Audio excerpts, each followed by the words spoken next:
The best stories in Ball State sports. This is SL Featured, presented by Victory Honda.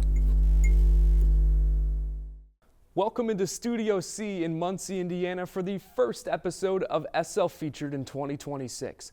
The ball in Times Square has long dropped, but in our sports, it's being picked up again for a new semester. My name is Dylan Budd. Our producers are Matthew Gillie and Sam Klug. From the campus of Ball State University, this is SL Featured, presented by Victory Honda of Muncie. Victory Honda of Muncie supports the students of Ball State Sports League.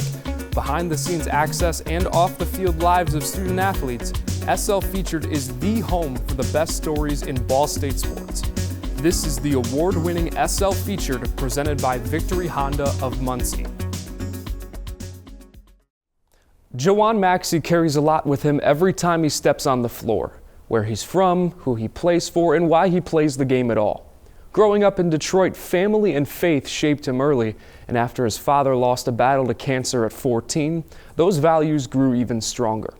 This is To Make Him Proud, produced by Jenny Thomas.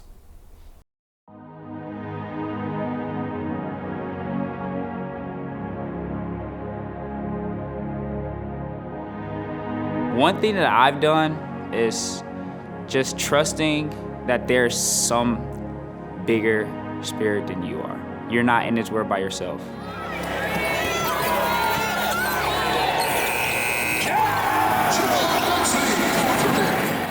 Honestly, growing up in Detroit, it was fun. Obviously, it's a hostile environment, but my parents kept me away from that side of town, and was serious on the education. So I was really just focused on basketball and school. Crime rate is really high. Drugs. I'm from the east side of Detroit, so corner stores. My mom would tell me not to go to some corner stores by myself. I had to bring a sibling or a cousin. One thing it did teach me was just mind your business, stay focused on the grind, and try to make it out. Growing up as a kid, my mama always wanted us to go to church, but every one of us was like super busy with AU and all that. So we didn't really go to church often, but one thing that they always taught us ever since I was born, like keep God first, put God first. We're gonna read the Bible, we're gonna pray every night, we're gonna pray every morning.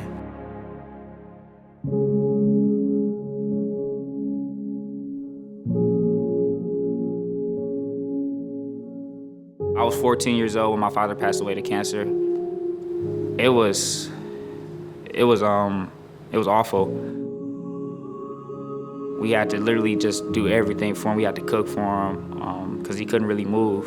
He couldn't walk because he had cancer in the ninth vertebrae of his spine. So we had to pick him up to take him to the bathroom. He was a strong man, so he didn't show it. But I knew deep down, like, he didn't want this for us. He didn't want nobody to feel sad for him. He didn't want nobody to have to do anything for him. I was lost. Just 14 years old, freshman, going into varsity playing basketball, not having the person who was with you every step of the way, not there. I wasn't praying anymore. Like, my sister would tell me, like, I don't know who you are anymore. Like, you gotta figure your life out. When he wasn't here for me, it was like, now I had to grow up. And at that time, I wasn't ready to grow up. Out of high school, I went to Macomb Community College.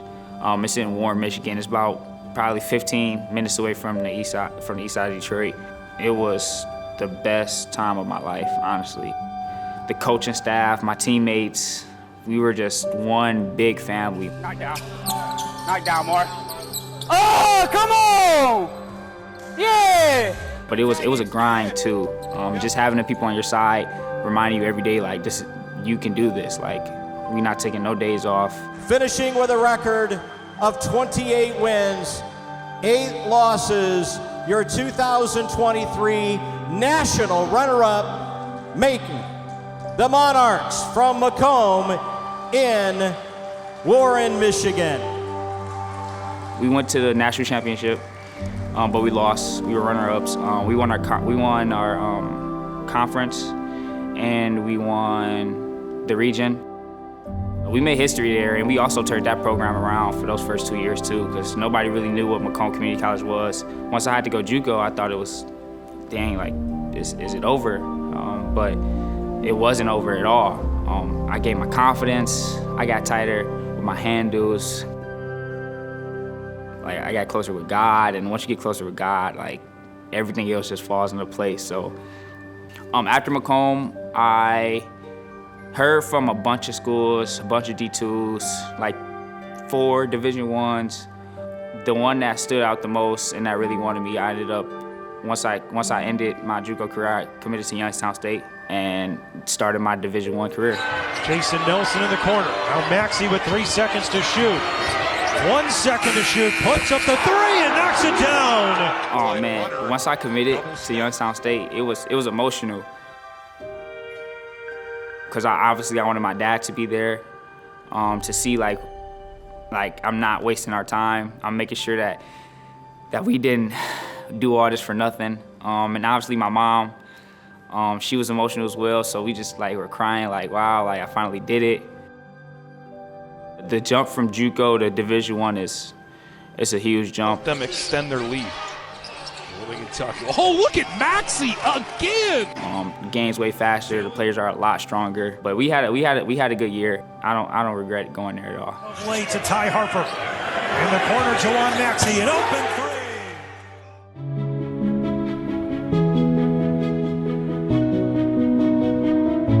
3. I'm looking at my phone. I wake up one morning. I'm just like, who is this guy? Like, I got a message from Coach Buzz just saying, "What up, cuz?" Like, if y'all know Buzz, that's who he is. He said, "What up, cuz?" And they just talked about my game, and then we eventually locked numbers. I got a text from Lewis the next day, talking. He wanted to get on the phone and see where I'm at in my recruitment process. Jawan Maxey, you know, he's the guy can make shots. You know, he can put points on the board quickly. You know, he's shooting the ball really well. He's working harder on the defensive end. He knows he's being held accountable on that end. He has the ability to do it. He's just got to do it more often. I know you guys been down for a little bit, but I promise, for my last year, I want to bring everybody up. I want to go out with a bang, just like I did in JUCO. I want to flip the program around. I want to win the regular season. I want to win a conference. And why not go dancing for my last year, man? Let's make history.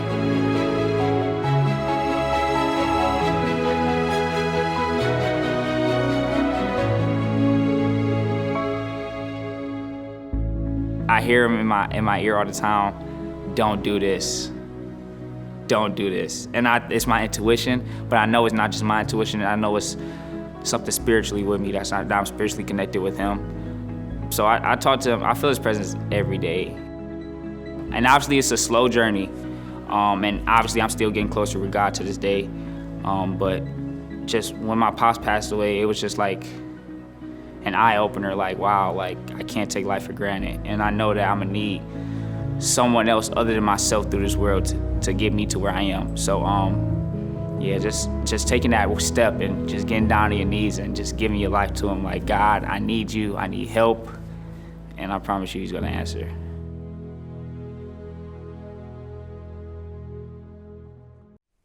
Jordana Phyllis thought her college gymnastics career was set, until suddenly it wasn't. She committed to Lindenwood, and a few weeks later the program shut down. For someone whose life revolved around the sport, it had to be pretty jarring until little old Ball State came calling.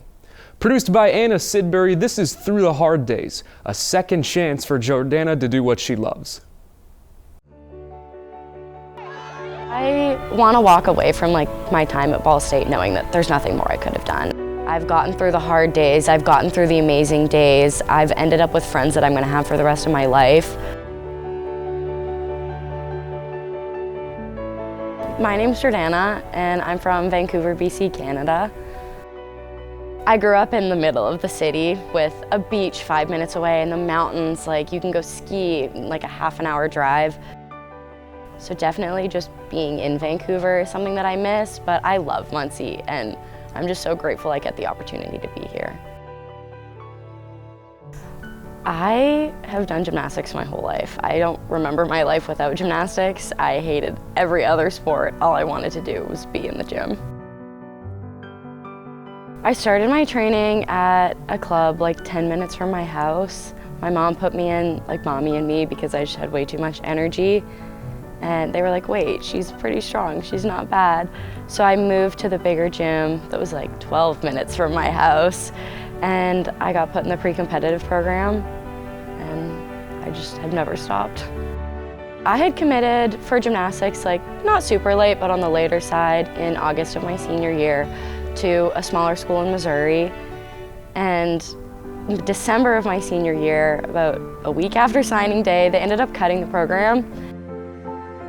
I was driving to gym and the head coach called me, but I had 2 of my teammates in the car that I drove to gym. So I didn't pick up because I was scared.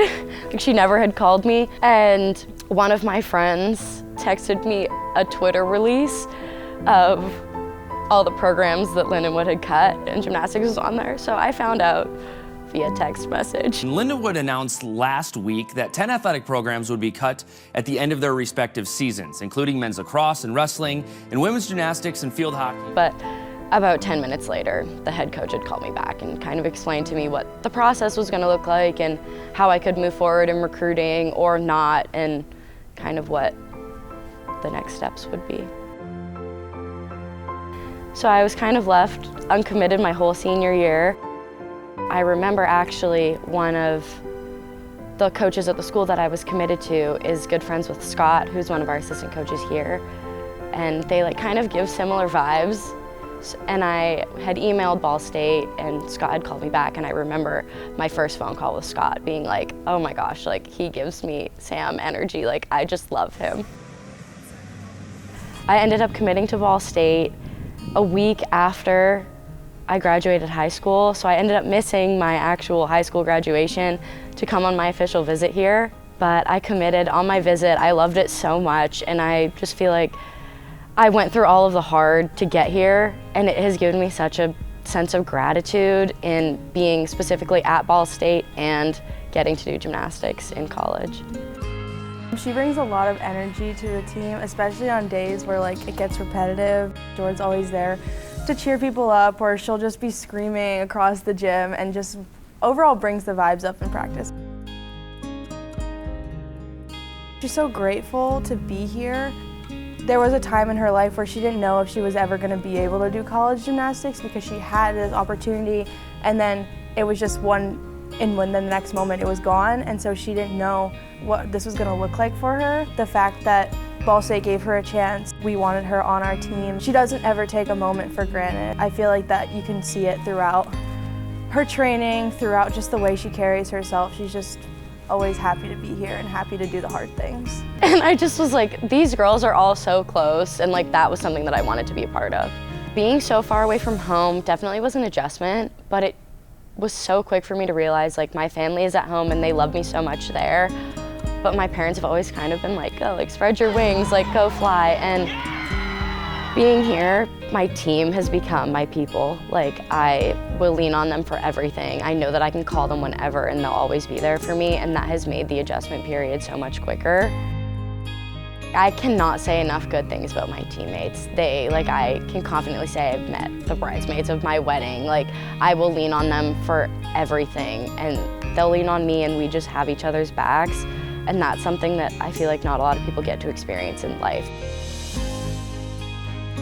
I want to walk away from like my time at Ball State knowing that there's nothing more I could have done. I've lived every experience. I've pushed myself to my absolute limit. I've gotten through the hard days. I've gotten through the amazing days. I've ended up with friends that I'm going to have for the rest of my life. I'm like coming from Canada, we don't really have recruiting knowledge like they do here. So I'm just grateful that I got the opportunity to be somewhere. Having that taken away from me was probably one of the hardest things I've gone through. But knowing that like I came out the end and I get to live this experience is really something that like pushes me through every day. Last season, Ashlyn Brooke was stuck watching instead of shooting. She was sidelined with an injury that cut her season short, and Ball State felt it. Her presence was missed on the perimeter. Now Brooke is back, healthy, and has something to prove. Produced by Sam Niger and LJ Shreve, this is Ashlyn Brooke's story.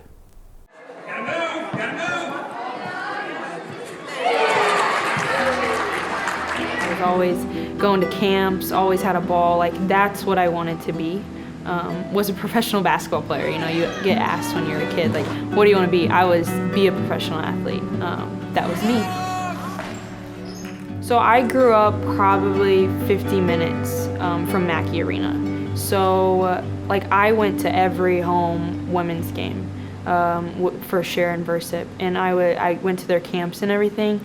So like that influenced me. Looking back now, I don't think any girl should have like a set school based off of maybe how you grew up. So when I had the Purdue offer, it was like, oh my gosh, yeah, I got it. But then it was like, okay, there's a different school out there that is more fulfilling than I could have dreamed of. Ashlyn's a made-for-TV movie, you know, with everything she's been through, with all the injuries, and you know, you come from Little House on the Prairie and you end up at, you know, a big university.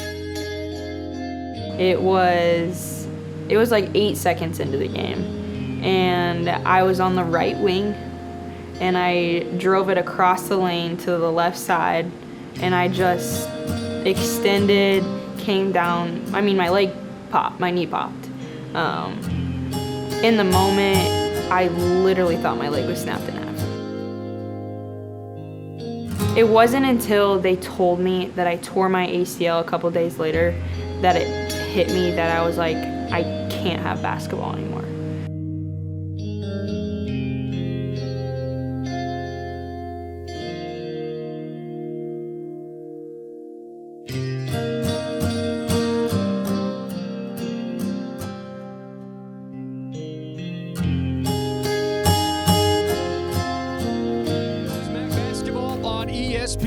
Tonight we play for K, Ball State's annual Think Pink Night here from Muncie, Indiana, as the Central Michigan Chippewas and Ball State Cardinals link up for this. It was our pink game.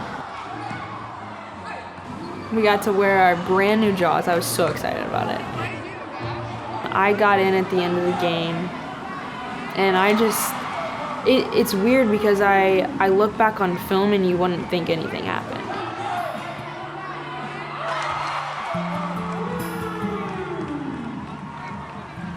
So a girl was driving at me, it was contact, I took a bump to the chest, put my right foot down, twisted. I thought my kneecap was in the back of my like leg, I don't know. I was like trying to be okay, and I remember Sid Bolden like trying to help me.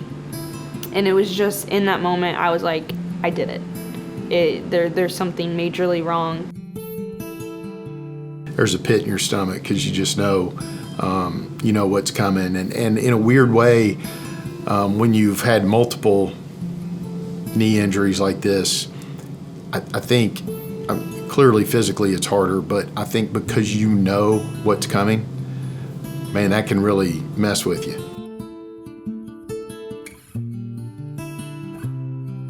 When I got cleared, I decided I wouldn't wear my uniform underneath my warm-up. So like I knew I wasn't gonna go in, but I still wanted to be a part of it. And the hardest part was realizing that I'm not going to be able to go in a game for a couple minutes.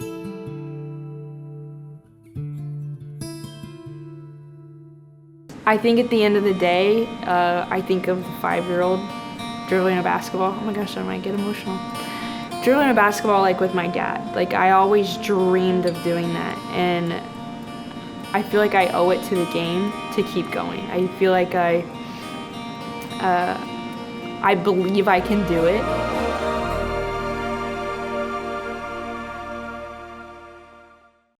We at SportsLink take a lot of pride in the opportunities that we have, and one of them is live broadcast. This past semester, we had an ESPN Plus show for a 2-night series between Ball State and Central Michigan in women's volleyball. Here's a peek behind the curtain as to what those broadcasts looked like. Oh, this is talkback one spare. This is my first time directing, so I appreciate more now, like all the setup that goes, not even just like the day of, but like the days before, and the amount of work that Drew's done on it as like producers. It's a lot of work, and it makes me a little more appreciative of like something as simple as like just signing up for a game. I'm the technical director, so I operate this entire board right here. I really like doing 2D because you're kind of the final person that gets say of what's on the screen. Like the director will call it, but I'm the one who's actually doing it. So whatever you see, it's actually because of me. And it's a lot of technical things. I am replay too, so basically when we go in and see the alternate angles of a play after the fact, put it all in there, and then you'll put all of your little things and the clips there, and you'll name them, and you kind of go through, and it's like editing on the fly, and it's fun. But we get to cozy up at Worthen Arena for the penultimate game of the regular season. So this one gets a lot of like hero shots and faces through the net because I have a long gun, so I just have, you know, a lot more creativity to work with, and I can shoot the other team on the other side and get a really good face shot as opposed to just getting like backs of heads and jersey numbers and stuff like that. So that'll be one of the things I focus on, is nice tight shots of the faces through the net. Hey guys, the Ball State Cardinals land in Worthen Arena after a business trip in Ypsilanti to face the Central Michigan Chippewas in their final 2 regular season matchups. Hi, Van Ort ends it. Ready to take 2. Just like that. Ready 5. Have their take 5. 20-win season. Another big win for them. Props to the Cardinals. Ready 3, take 3. It's always special. It's crazy, like this time of year, it flies so fast. This evening's Ball State Sports League production was produced by Drew Wilmot and directed by Kate Johnson. So, for Rowan Elbert and Annika Whitty, I am Dylan Budd saying so long from Muncie, Indiana, where the final score is Ball State 3, Central Michigan 0. We at SportsLink have 4 ESPN Plus broadcasts for you in February, all in the hoops department. First, on the 7th, the women's team looks to bounce back from their first conference loss of the year. They'll do so against Troy in the MAC SBC Challenge. Shortly after, on the 11th, the men's team hopes to continue their win streak against the Buffalo Bulls. Flash forward to the 24th, and we'll see the guys rematch against the Minutemen of UMass, a game the Cardinals lost in Amherst earlier this year. The next day, the ladies will welcome the Zips of Akron, a team still looking for its first conference win, to close out our broadcasts in the month. Elmore James IV brings a Cleveland edge to the Cardinals. He's tough and is fueled by his work ethic. His dad, the third, taught him this ideology before Elmore could pick up the leather. It's a family thing for the James household, and now Elmore looks to honor the name on the back of his jersey. Produced by Evan Cummings and Daniel Sullivan, here's a closer look at Elmore James IV. My name is Elmore James III. My son is Elmore James IV.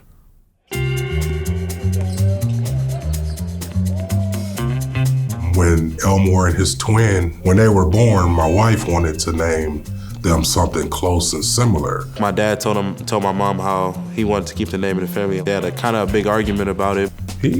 That's mine. I was like, he's gonna be the 4th. I'm glad that he ended up giving me that name and I was able to keep it in the family because it's definitely a tradition I want to carry on. He used to always take me to like all my workouts and stuff like that. When I was younger, I really wasn't the biggest fan of working out. I was in like 6th grade. It began to turn into like, I'm asking my dad, like, you ready? Like, we got a workout to go to, you know. Once he found basketball, he would tell me, because I would take him to practices and I would be late. And he would be like, Dad, you're gonna make me late. That's when I knew he wanted it.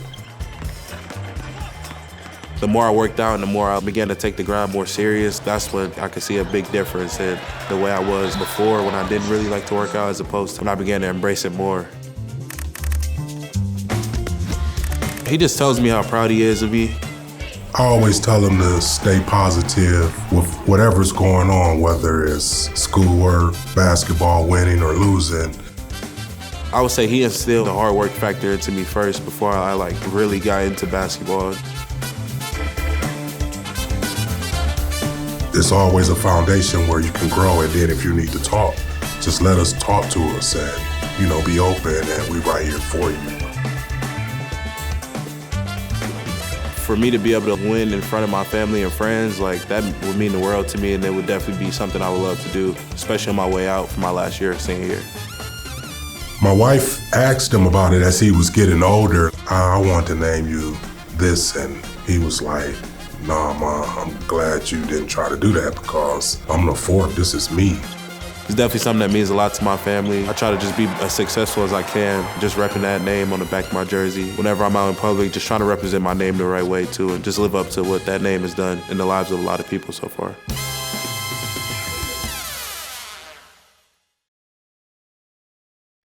That's going to do it for this month of features. For more content like this, be sure to follow our socials at BSU SportsLink. For Matthew Gillie, Sam Klug, and the rest of our crew at SportsLink, I'm Dylan Budd saying so long from Studio C in Muncie, Indiana.